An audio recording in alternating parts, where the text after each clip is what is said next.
A crise social da Guiné-Bissau se confunde com a história do país no oeste da África. Sem infraestrutura nem serviços básicos, a população tenta viver com dignidade. A chuva e o povo não canta. A chuva e meu povo não lhe perdeu a alma na parede alta do Macareu. Fala calado e canta magoado. A instabilidade política sempre fez parte da história da Guiné-Bissau. O domínio colonial português foi incapaz de criar as condições necessárias para que o país se desenvolvesse. A presença portuguesa aqui na Guiné durou mais de 500 anos, mas a influência real de Portugal aqui durou muito pouco tempo. Apenas 6 anos depois de ficar independente de Portugal, a Guiné-Bissau enfrentou o primeiro golpe de Estado. Nino Vieira assumiu o poder. Ele havia sido companheiro de Amílcar Cabral, um dos ícones da luta contra o domínio colonial e que foi assassinado num episódio ainda pouco esclarecido antes da independência. Um filho do país tomou o poder em 1980, derrubando um descendente de cabo-verdiano que era Luís Cabral. Houve um grande entusiasmo da população civil que pensou que, desta vez, a Guiné obteve a sua segunda libertação. Mas a esperança foi logo frustrada. As perseguições políticas e os assassinatos de lideranças que se opunham a Nino Vieira aumentaram o clima de insegurança. A corrupção cresceu, o fracasso da política econômica deixou o povo sem trabalho e ainda mais pobre. Todos esses fatores jogaram o país numa crise que tem consequências até hoje. Aqui na Praça dos Heróis Nacionais fica um dos maiores símbolos dos vários conflitos que marcaram a história da Guiné-Bissau. É o antigo Palácio do Governo. Ele está semidestruído e cheio de buracos de bala desde junho de 1998, quando um golpe militar levou uma guerra civil que durou 11 meses e resultou na deposição do presidente Nino Vieira. Nino Vieira fugiu para Portugal, mas conseguiu voltar e se eleger presidente outra vez em 2005. Só que as disputas de poder ficaram piores. Em março de 2009, Nino Vieira foi assassinado a tiros e golpes de facão dentro de casa. As marcas da violência ainda são visíveis. Num estado enfraquecido, as chances de que os integrantes do governo sejam corrompidos aumentam. Nas últimas décadas, a Guiné-Bissau tem se consolidado como uma das principais rotas para o tráfico de drogas entre a América do Sul e a Europa. O temor é que o país vire um estado controlado pelo narcotráfico.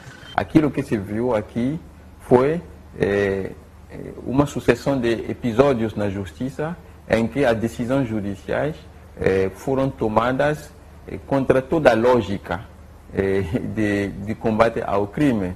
Houve uma série de traficantes que foram soltos aqui e todas as consciências ficaram perturbadas pelas circunstâncias em que essas pessoas foram libertadas. Sugerindo corrupção. Sugerindo claramente corrupção e implicando por parte das instituições sanções contra as pessoas que foram indiciadas nessas decisões pouco claras. O novo governo faz um esforço para combater o problema, mas precisa de ajuda. Nós não somos consumidores nem produtores. As pessoas aproveitam-se das nossas fraquezas para utilizar a Guiné-Bissau como rota, não é? Digamos assim, do tráfico. Creio que o governo nunca deixou de suscitar nas instâncias internacionais o problema e solicitar um apoio firme da comunidade internacional.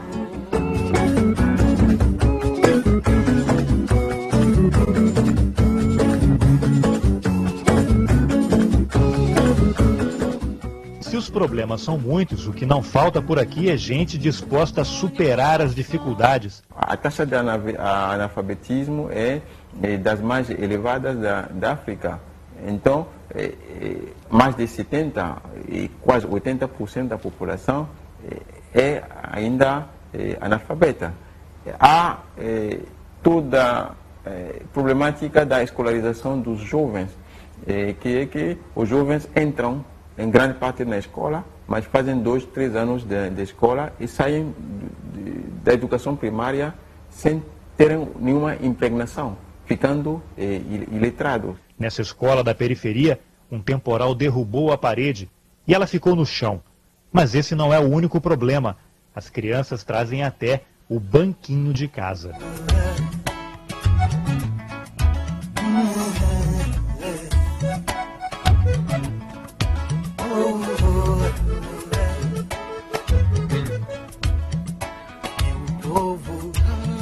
Chora no canto, canta no choro, fala na garganta do balafão.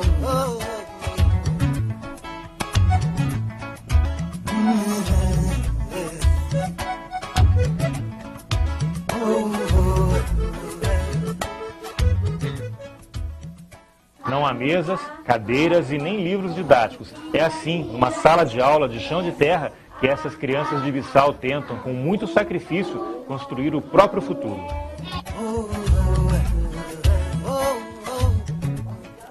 No quadro, a professora apresenta as primeiras palavras. Os alunos ainda estão sendo alfabetizados. Eu amo, mamá. Quem já sabe ler, ajuda os que ainda não sabem.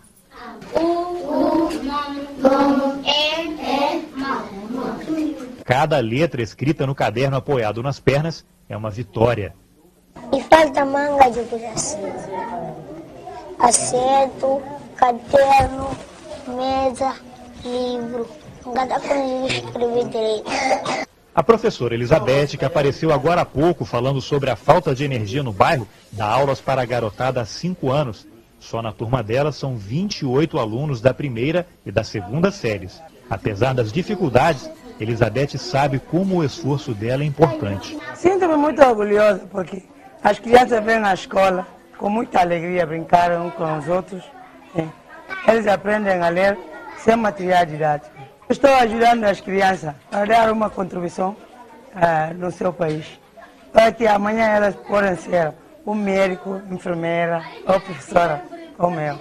O quadro que descreveu para nós é um desafio, porque quando vemos que, apesar de todas estas contrariedades, as crianças mesmo assim estão motivadas a ir para a escola e a estudar nessas condições, eu penso que isso é um desafio permanente e que tem que interpelar o Governo a diversificar mais os seus parceiros, a encontrar outras formas para mobilizar recursos e para fluí-los para o setor da educação.